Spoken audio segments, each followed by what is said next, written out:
Hey everyone, and welcome to the Near Home Competition results. I'm going to show you 4 photos right up front here to give you a few different ideas of things you can do right around your house. So these first 2 are pictures of leaves on different trees. I took these literally right in front of my building. This first one is just some really out of focus pine tree needles with some flare from a passing car. And then the second one is some very shallow focus like autumn deciduous leaves with some flare from an overhead street light reflecting it within the lens. So these are both really similar photos. You can just take up close, shallow depth of field, little bit of scene lighting to create interesting effects. These next 2 I took on the same walk, or the same walk as each other, and they're just nighttime snowy photos. It's not very often, we get snow often, but it's not very often that I think, you know what, I'm just going to go out and take photos in this.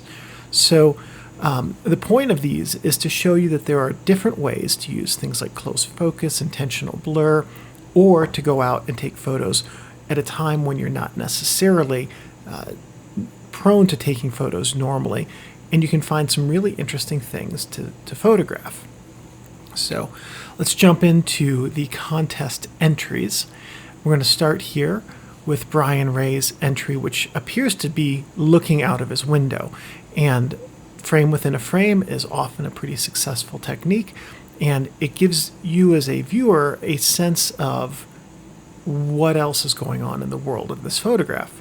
You can see over on the right side there's a bit of a guitar neck, or the tuning keys for the guitar, and then outside we can see that there's the car with the trailer with the ranch style home across the street, the back of a chair up close.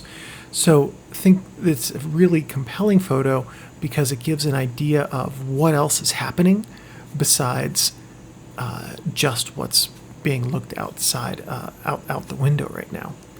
This next shot comes from Ali Tarlani, and this looks like a photo of a leaf, and this is very much in the vein of the sort of thing that I showed you from my work at the very beginning, which is to go outside and find something that is interesting. Now, what's hard to say is exactly where this photo was taken. So there's a few different ways to do it. So let's talk about those. One of them is you could go outside with a sheet of white paper, and over the years, I've taken black construction paper and held it behind wildflowers, and that gives the flowers a really nice look. You can sculpt the paper to block light from the sun, so you can make more even lighting, and then the dark background gives the flowers a really rich and saturated color tone. This could have been done like that, taking a sheet of white construction paper and holding it behind this leaf, or, and I'm going to guess this is what was done, the leaf was brought inside, put into a soft box, and then probably spritzed with a mist of water to create the dew effect, and then photographed that way.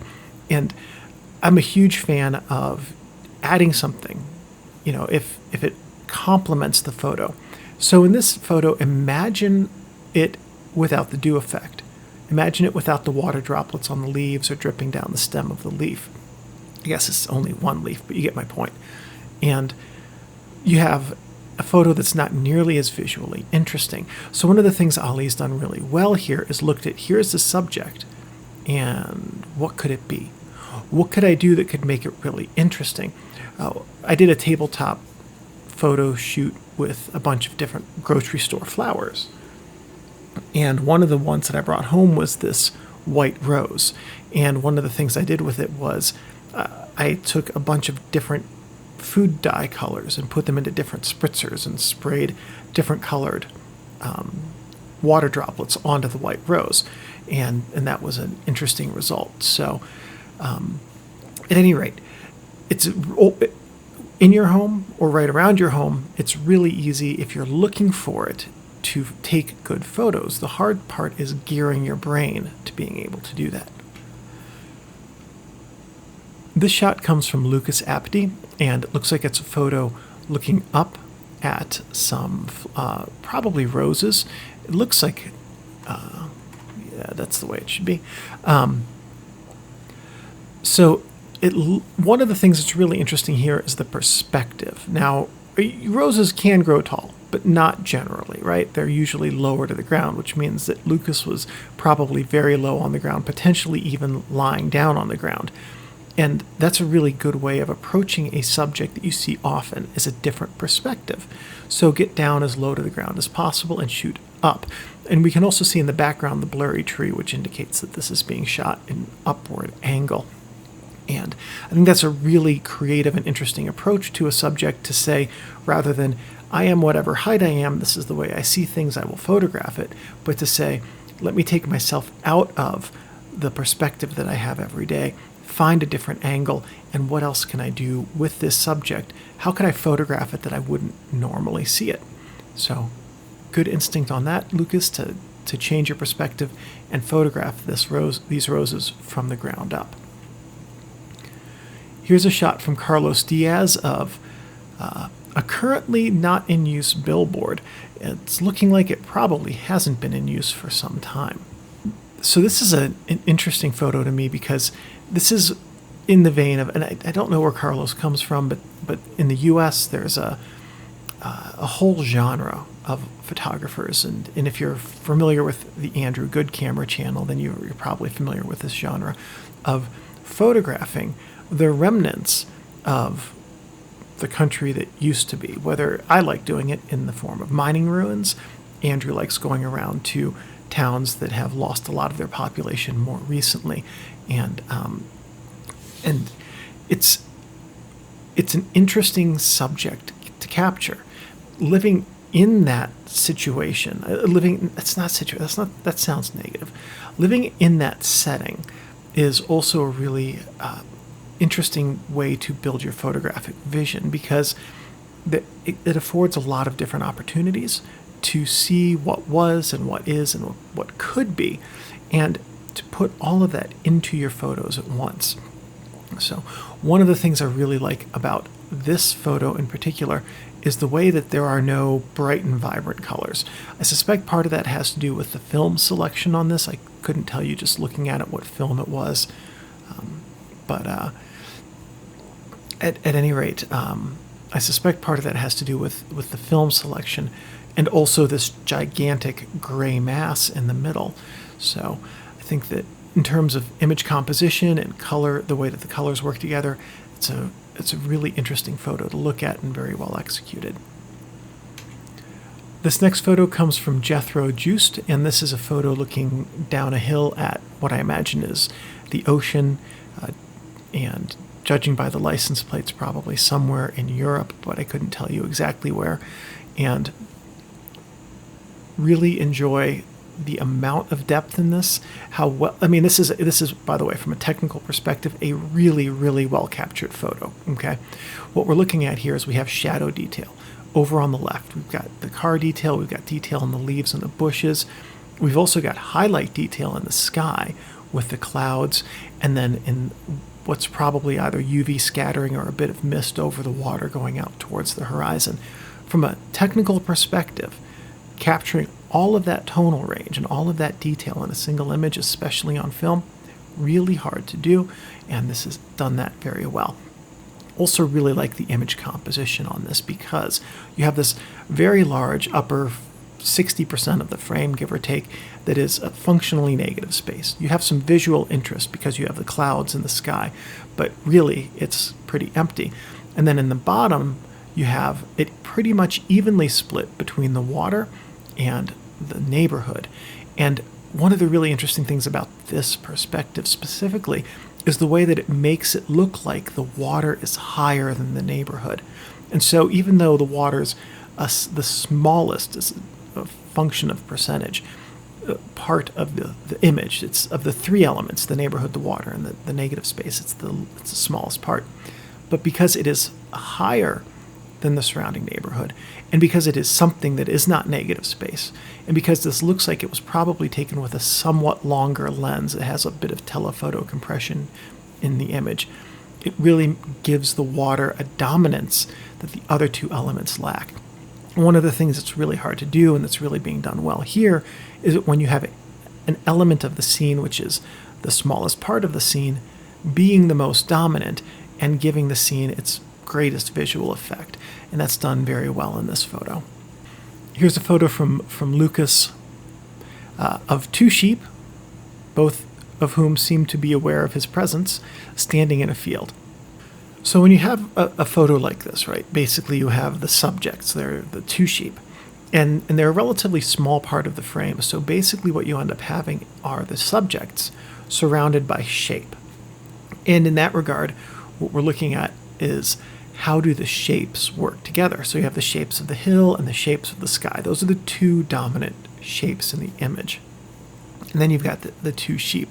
Now, one technical thing I would point out with the sheep is that it looks like, from my perspective, at least looking at this, like the rear sheep is the one that's supposed to be in focus, and we can see in its neck and shoulders that its fur is pretty well in focus, but it looks like that plane of sharp focus ends right at its jawline, so its eyes and face are a hair softer, especially because the plant that's right behind it is in sharp focus, so whether or not the eyes and face are actually softer or just slightly out of the plane of sharpest focus, because that bush right behind it is so sharp, it amplifies whatever softness is in that sheep. Also, because the front sheep is even further out of focus, it sort of amplifies that. So that was one technical issue with this photo. But in terms of the rest of the structure of this basically becomes an exercise in shape and color, because the colors in the ground, they're very warm tone, with the exceptions of the greens. We've got the oranges and yellows and reds of the drying grass, and then the wood fence posts, and this dark hill over on the left that's rising, and then offset that with the sky, which is blues and whites and gray tones. And so one of the things that's really hard to do as a photographer is to look at a scene and then start training your eye to seeing it not just as what is the subject, but what shapes exist in this. Because ultimately, when we get our photos back, we're not getting back a perfect representation of the scene. If we were standing there next to Lukasz when he took this photo, the sheep would probably be, let's call that 8 feet away from us, and then the fences would be 20, 25 feet, and the horizon's probably 50, 80 feet away, maybe more. Hard to say exactly. But when we look at the photo, it's flat.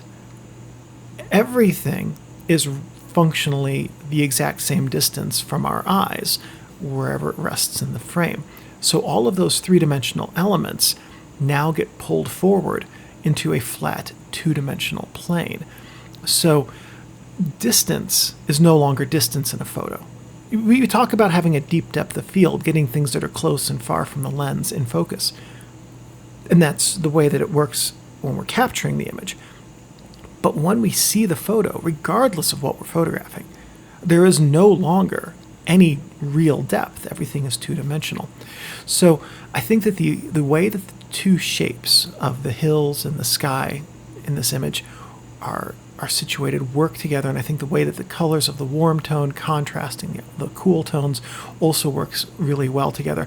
It's just a matter of every photographer almost every photographer will always struggle with is seeing, because we see things in 3 dimensions all the time, is seeing the way that those 3 dimensions will pull together into 2 dimensions. And I think it's a really interesting execution in this image, how the 3-dimensionality of it has flattened itself into 2 very interesting, fundamentally significant shapes and color tones, with these 2 objectively cute sheep staring at us. This photo comes from Samuel West, and I'm going to go out on a limb and suggest this is probably a film photo. And this is really a strong color field image, right? And color field images are ones, like if you imagine this photo in black and white, and it has no visual interest whatsoever, because the entire background is going to be different shades of gray. But looking at it here with the shallow focus of the flower buds being in focus and everything else going out of focus, and then using a lens that has a little bit of Petzval field curvature, you can see that where the lower branch that's out of focus, the one that curves down toward the bottom of the image, where that blends with the background, you can see some interesting blurring going on there. Anyway, probably probably a double gauze lens. Going to go out on a limb and guess that's the case. Getting off topic. What's really working here is the way that the colors all work together, because you've got a mix of cool tone and warm tone colors, plus a big old block of negative space in the bottom right of the image. So we talk a lot about different things during these contests, and one of the few things that we talk about are how creating color fields can work. And this is, if you think about the two photos I showed you at the very beginning of the pine needles and then the deciduous leaf, the autumn leaf that I took a photo of, those are basically color field images as well. And it's a matter of taking a photo like this can have a lot of good elements as well, because if you train your mind to look at a scene and say, I'm seeing this in focus, but what if the camera saw this background in blur? What would that look like? And then training your mind to think, to see the world as a camera lens would. The way that our brain works and the way that our eyes work, we focus on things. And so we are always seeing things in focus, but of course the camera lens doesn't. One of the reasons that out of focus areas create compelling images, especially subject isolation and shallow depth of field, is because that's not how we really see the world most of the time. So it's a really good practice to be in an area that you're familiar with and that you see often, and to gear your mind to say, how could the camera see this thing that I see frequently in a way that I don't see it? So that's a very good approach for this photo, Sam. Here's a photo from Andrej Bjelakovic, and this is a photo of a pigeon sitting in front of a very pleasant stained glass window on a concrete wall. And this is a very interesting use of negative space and color. And in this photo, they're working together very well. Where is the color in this image? I mean, yes, there is color throughout the image, because even the grays of concrete aren't recorded perfectly gray on film. But let's take the concrete and imagine it's just gray. Then the color is in the pigeon and in the stained glass window. The pigeon's feet, its head, the purple fringe around its neck, and then relatively the rest of the pigeon, and its eye, of course. And then the body of the pigeon is kind of gray, and then it's got this pop of color behind it. So that, combined with the lack of color information in the rest of the photo, really forces you as a viewer to focus on the pigeon, and because the stained glass window is a little bit out of focus, to really focus on the pigeon and just have that color in the background, which is an element that helps keep our eyes anchored on the subject of the pigeon. So this is a really good example of using color and depth of field and negative space to guide the viewer to looking at and focusing on the image's subject. This photo comes from David Cockerill, and it's a picture of an unlocking box for a gate or something like that.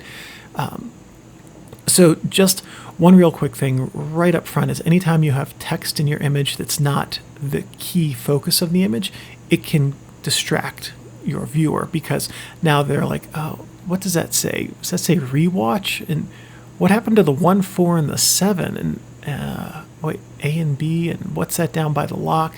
So that's kind of hard to avoid in this situation. It's just something to bear in mind, that text which is not the crux of the image can become a distracting element.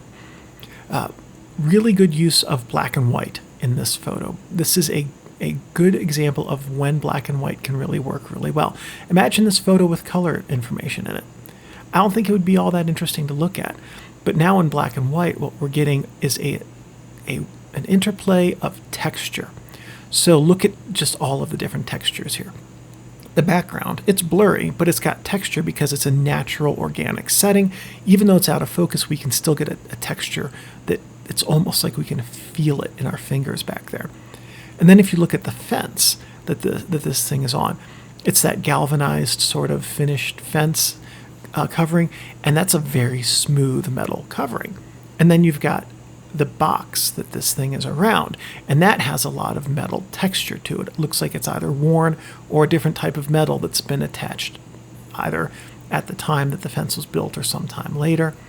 And then the keypad has all of its own different textures. And then it looks like it's a little bit dirty inside of this box, which would be its own texture. Black and white is really good for conveying texture because it strips out all of that color detail. And using black and white to show texture is a challenging thing to do, and it's done very well in this image. This is a visually tactile image in the way that it conveys a sense of place through what we can almost feel on our fingertips are the different textures of these different surfaces.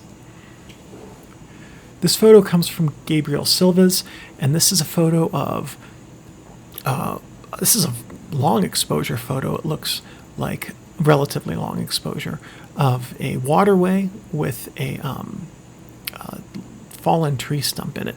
So I'm suggesting this is a long exposure because if we look at the way that the water lines up, how smooth and reflective it is, but it's a blurry sort of reflection, not a mirror-like reflection.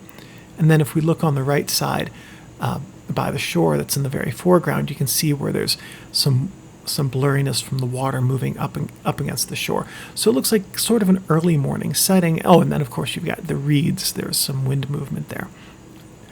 Really nice use of long exposure in this. It's not so long that the clouds are blurred, but it is long enough that the water and some of the plants have blurred. And that gives this image a very pretty look with rich and saturated colors. And it's sort of like a perfect marriage of long but not too long, because if you imagine this had been like a 3-minute exposure, let's say, just at sunset or just at daybreak, and the clouds had been moving, it would have been completely different. Right now it has sort of a surreal look to it because there's smoothness from motion in the water and plants, but the sky looks like it could have been dropped in from a different photo that was taken at 1,000th of a second. So anyway, really like the structure of this image. From a technical perspective, it's lined up well, the horizon's level, the verticals are level. I think the composition works pretty well. We have this big block of stuff over on the right side, which helps keep our focus on that root mass.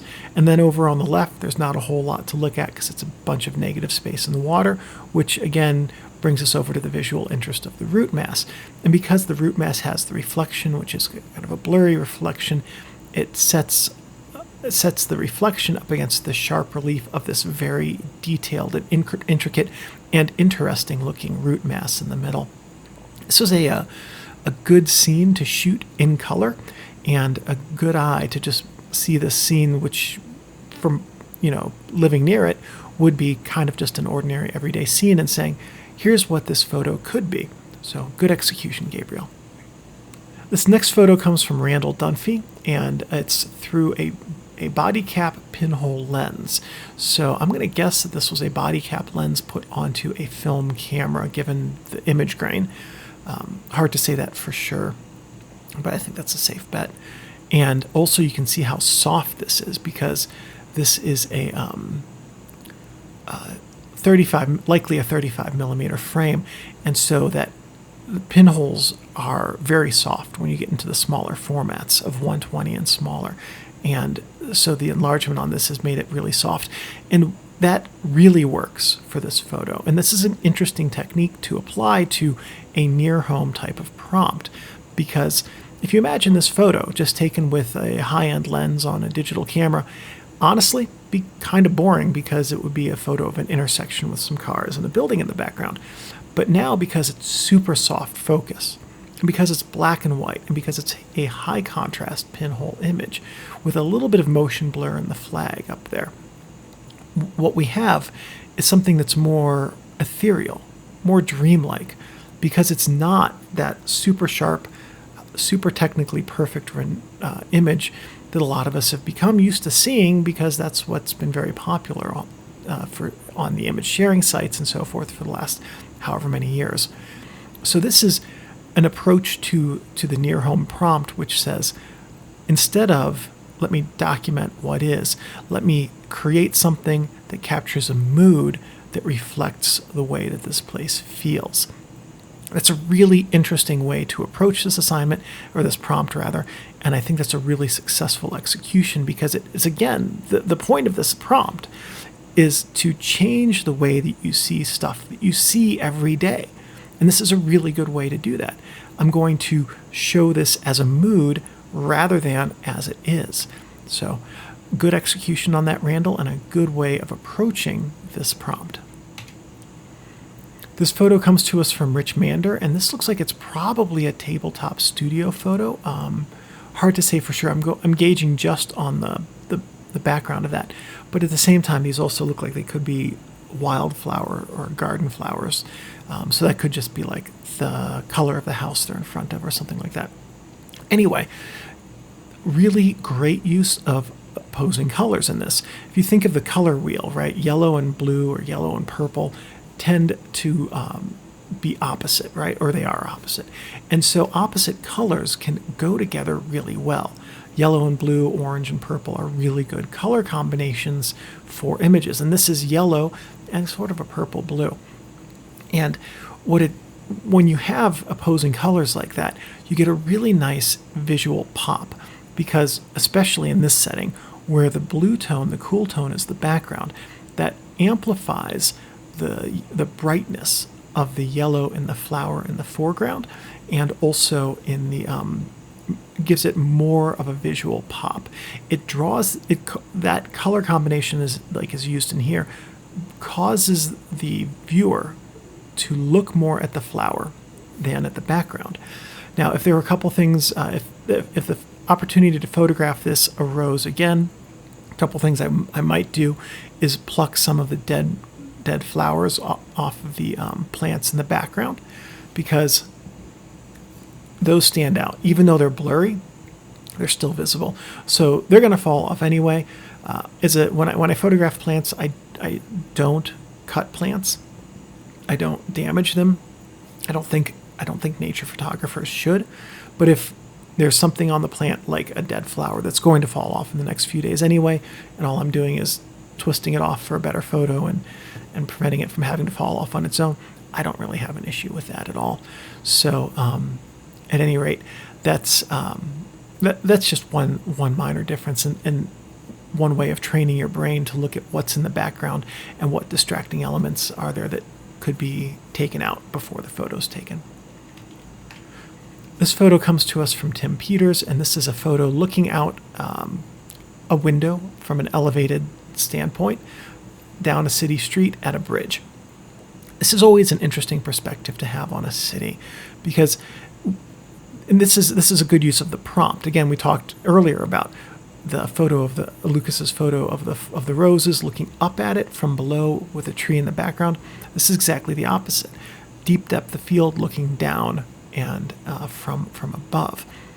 Relatively deep depth of field. We have some blurriness there in the foreground. Anyway, yeah, cities are a place we live, we walk, we drive, and we explore them at ground level. So it's always an interesting change of perspective to see how things are arranged from a higher perspective, from an elevated perspective, when looking at the city. And it's very interesting here to see how the river works through this town, and all of the ways that the houses are aligned on the hills, and just really a neat photograph to look at from that regard. Also, normally I would not look at the brick wall on the right side as something that would necessarily want to be kept.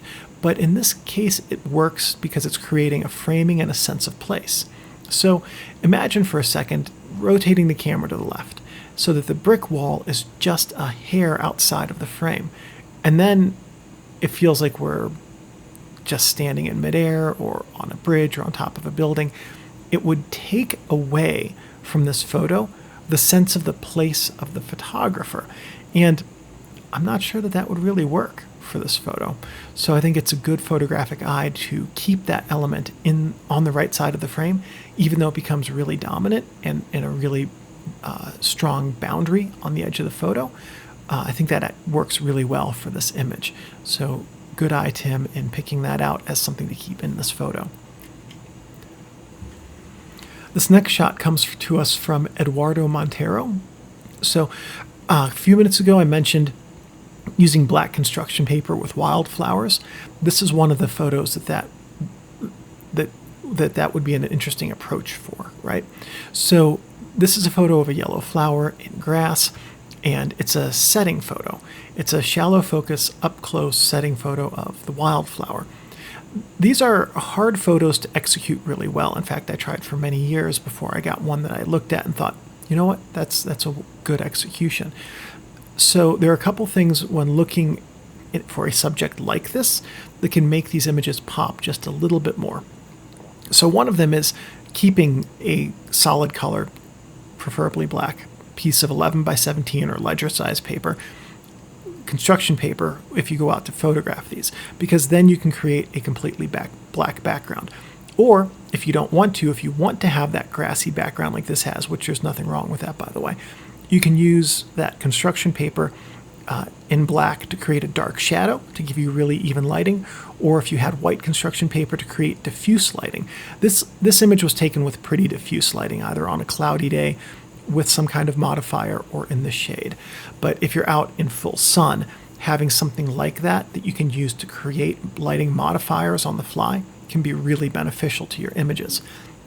Another thing is to look for flowers that have an insect on them, because then that gives a different sense, right? Because now instead of just having a flower, that flower is something that is interacting with its environment because there's an insect on it, which is looking for pollen or eating a flower petal or something like that, right? And so it makes the subject more of an active participant in the environment around it. And then the only other thing would be having a deep enough depth of field, if possible, to get more of the flower in focus. Because right now, what you can see is the back half of the center part of the flower is in focus, and then the front half and then those petals in front of it are all out of focus. So this could be done by something as simple as rotating the camera position so that plane of sharp focus is working in your favor, right? So a few different ways to look at this, and a few different things you can do with these to make them pop just a little bit more. But I do really like in this photo the color contrasts of the yellow and the dark green, and I do also really like the fact that it's a scene photo or a setting photo where you do get a sense of the background of the surroundings of the flower as well. I think that's a good thing to include with this photo. This next shot comes to us from Stephen Boyce, and so this is a photo of some dried grasses. These are pretty common, this variety of grass around the U.S., and they do look very interesting when they get dry. And also, this is one of those shots where talked about bringing some construction paper. This looks like it's a whole black sheet, and that's hung up or held up behind these grasses. So honestly, I really like in this photo that you can see the textures and the crease marks in the sheet. There's no hiding that this is a modifier, that it was brought from outside. And also, this is a technique that was used extensively in the early days of photography. Perhaps not on purpose, but when lenses had slower, fast apertures. Traveling photographers would have a solid color backdrop, and they'd hang it up, and then people who wanted to have their photo taken, maybe for the first time in their life, would stand in front of this backdrop, and this backdrop, having been carted all over the countryside, would have creases where it was folded. So you'd get these photos of dusty old cowboys in front of these backdrops that had creases in them. And so having this type of backdrop behind the subject here really harkens back to those early days of photography and that traditional approach. You can tell also that, by the way, that this is an outdoor photo so the photographer, Steve took the setup with him, because you can see the blur in the bottom blade of grass right there.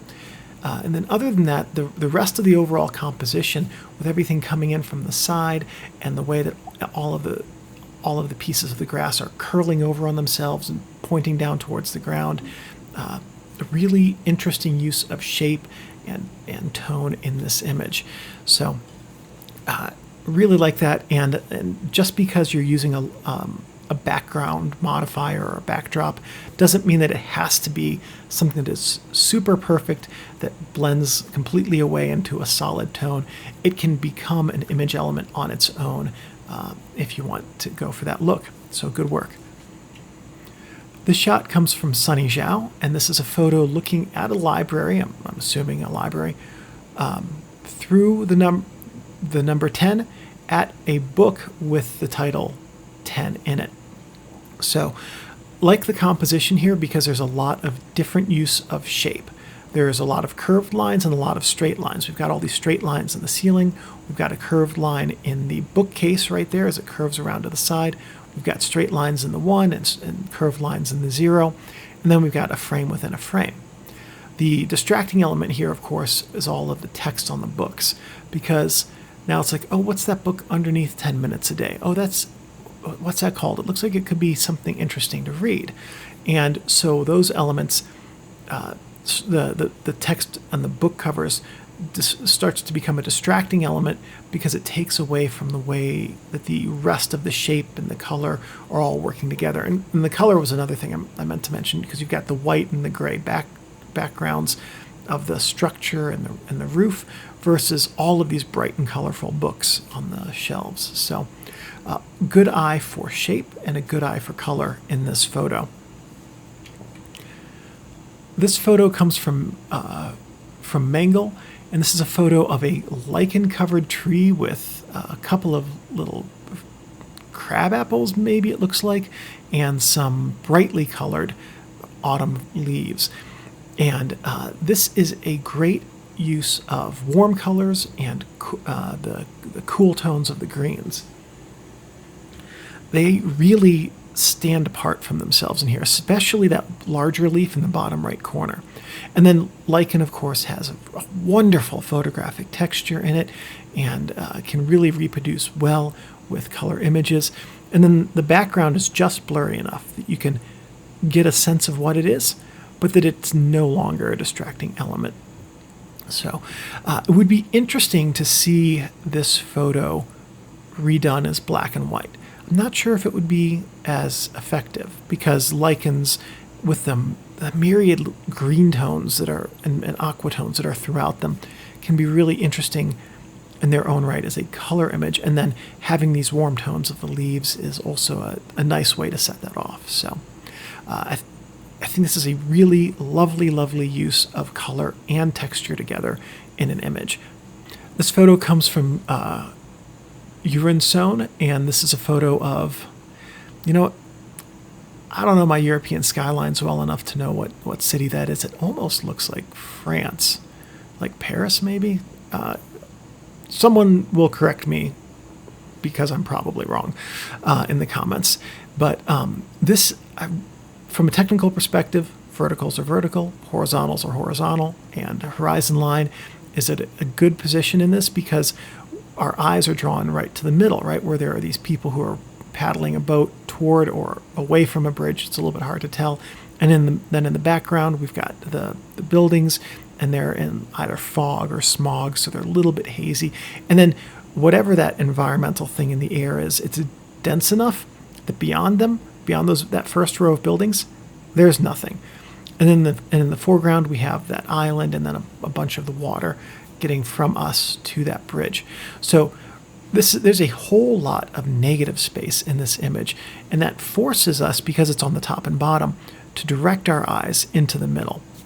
So the only really distracting elements that I see in this are those two bright orange buoys, only because they are so much different in color than the rest of the scene. The other thing I would think about would be, what if this image was a panorama? Imagine this image with, say, the top 25% and bottom 25% cropped out, so it's a wider scene, and then that wider aspect ratio would complement the general layout of the framing. So it would get rid of a little bit of the negative space, but you'd still have enough to direct the viewer's eyes to the middle. And then you'd have an aspect ratio that mirrors the structure of the image. So just something to think about with that. This last photo, before we get into the honorable mentions, comes from Dominico, and this is a photo looking at a tree with the sun right behind it. It's hard to say for sure, but I'm going to guess, given the flare pattern in this image, that this was probably taken with a pinhole lens. It's got the softness of it, but it also has the characteristic pinhole flare. So really good use of black and white, of softness, and of flare in this image. Those are some elements that can work together, and this image shows that they have the potential to work together really well. You've got a nice long exposure with a little bit of cloud blur and definitely some leaf blur from what's probably a gentle breeze. So there's a sense of motion, even though there's a really nice stillness in this image as well. So there's a lot of different elements there, the texture, the tones, the lighting, the sense of motion, the sense of stillness, and the fact that also pinhole lenses create this, like we said in the previous example, ethereal, dreamlike sort of image. And so there's a lot of really interesting, uncommon elements being used together successfully in this photo. So let's go on to the honorable mentions here. And the first one we're going to look at comes from Stephen Boesky. And this is a portrait photo of someone, and really a good photo. This is a really good portrait photo. We've got the person in sharp focus, especially their eyes are in focus, and then the backgrounds just becomes this blurry color field, and a curious expression on the person's face. I couldn't tell you what they're thinking in this photo, right? But from a traditional, from a contemporary portrait photo perspective, the way that portrait photos are being taken today, this is on point for that.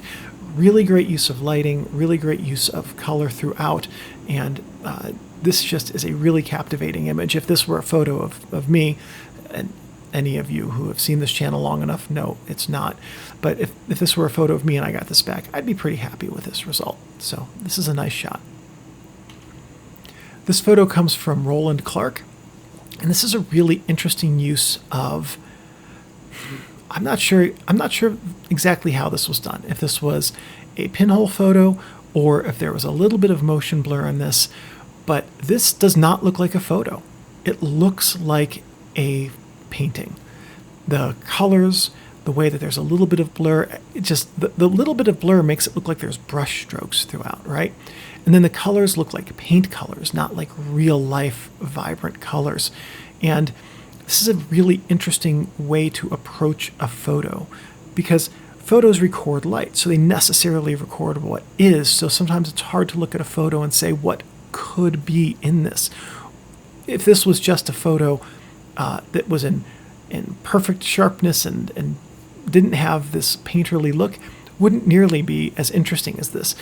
But because this looks like a painting, it has a whole lot of visual interest, and it's a real head turner. The composition for this also is really nice. It harkens to traditional still life painting compositions and lighting, and I think this was a really neat approach to capturing a still life image.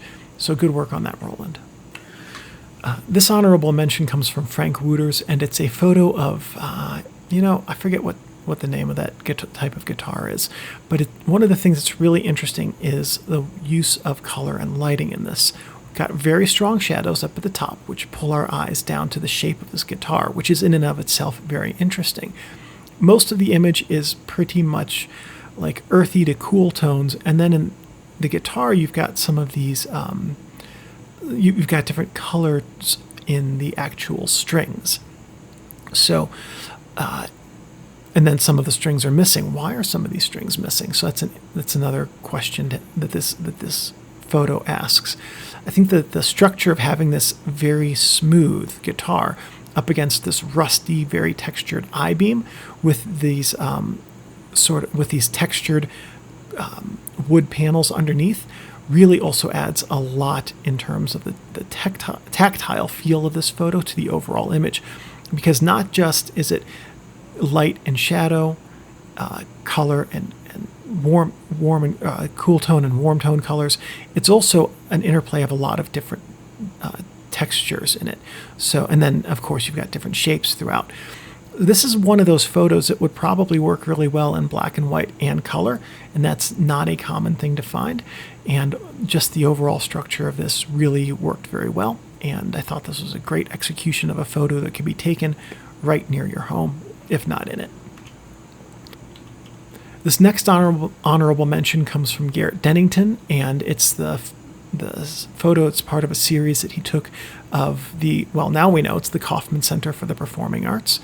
And as we've said about his other photos throughout these videos, really good use, really good technical execution, because we have a really great exposure with detail in all of the right tones and throughout the tonal range, and also a really great execution of combining different shapes that don't necessarily fit within a square frame into a square frame. And again, we can see here where the organic nature of the setting, being those grasses, blends into this very mechanical, man-made structure of the building itself. So again, a very nice execution of this subject. Our last honorable mention comes from Dymtryo Chaika, and this is a photo of, we can assume brothers or good friends or something like that, hanging out, looking at their social media posts, and probably, knowing that this photo came from Ukraine, probably checking in on some friends to see how they're holding up. So this is a really interesting photo because the subjects, right? You can see the subjects right here and what the photo is about, but it's also about the environment where they're living. And when you see somebody in their private space like this, it gives you a really strong sense of who they are. And because the way that we live says a lot about who we are as people. So I think this is a really fascinating study in who these two people are. We can see that they care about each other because they have that physical closeness with each other, and that they're, if they're sharing this space, then this would be a small space for two people to share, but you can make it happen if you've got that closeness with each other. So also the last point here, really nice use of a warm tone color, which is probably stemming from just the color of the light bulb with the way, probably the film that was used here. But I think that overall yellow and orange cast throughout the image is something that's really inviting and makes the viewer more interested in looking at this photo for a long time. All right, so those were our honorable mentions. We'll go now to the runner-up, which comes from A.D. King, and this is really incredible use of light in this image. So this is a stunningly pretty image. We have the mountain here that's casting this shadow from the sunset or sunrise, hard to say in black and white, through the sky. We have the contrasting of the tones within the mountain that's snowy and not snowy in places, and then this really lovely lenticular cloud that's formed right around and is on the top of the mountain as well. So now the mountain's top isn't just the same rugged texture of the mountain, but it's a smoothed over texture of this lenticular cloud. And then we have just enough in the foreground of this town, and of course the way that the steeple is arranged in this, it's just as high as the mountain, a little bit of forced perspective there, and so that really sort of evens out the height of these things, of the steeple versus the mountain. And then the clouds, of course, have a very interesting texture to them. So really loved looking at this photo and thought it would be a very worthy runner-up. Our winner for this category comes to us from Rod Stewart. And man, this is a really fascinating photo. So it's a very long exposure, or a multiple exposure, hard to say for sure. And what we have is a person who was in the frame either for part of it, or more likely this is a multiple exposure, and the person was in the frame for one of the photos, and then in all probability the second photo was a longer exposure than the first one, given how light the person is compared to how dominant the lighting coming through the window is on them. So also, this one looks like it's a pinhole photo as well, given the general softness of it. So really good use of light and dark in this. Really nice perspective because the wide angle captures a lot of the room, and it also, even to including the whole painting in the background. And it also gets you close enough but to the person for them to be a part of the image, but because it's a wide angle, they're not the entire part of the image. If you imagine this being taken with, say, a 100mm lens or something instead of a wide angle, this would not have been as successful an image, because this image creates a tangible sense of place. And also, I really like the fact that the person isn't in it for the whole thing, that you can see what's behind them, because it gives a sense of is this a photograph that's about the loss of this person? What is the story that this photo is telling? It seems to be telling that story. So in addition to giving you a sense of place, this photo gives you a really strong sense of story about the subject, which makes it a really successful execution. So thank you very much for this one, Rod. All right, that is the near home category, and in tomorrow's video we will look at black and white.